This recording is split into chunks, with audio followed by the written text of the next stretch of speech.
जनवरी 2023 12:01 पर कादरी बिल्डर्स खलीफा मोहम्मद तस्लीम राजपूत की सालगिरह सेलिब्रेट की गई। हमारे ऐलान पर अमन पाकिस्तान के मरकज़ी चेयरमैन खलीफा मोहम्मद तस्लीम राजपूत की 35वीं सालगिरह इनके अहल खाना ने टेंडो जाम कादरी हाउस में मनाई।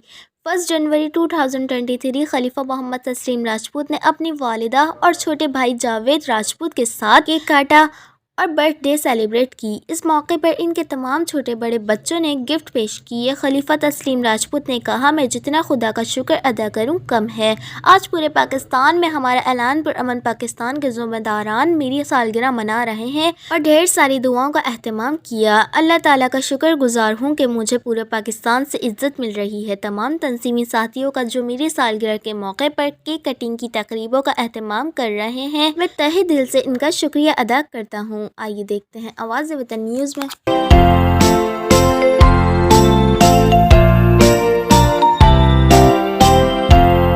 Happy birthday Taslim, happy birthday to you.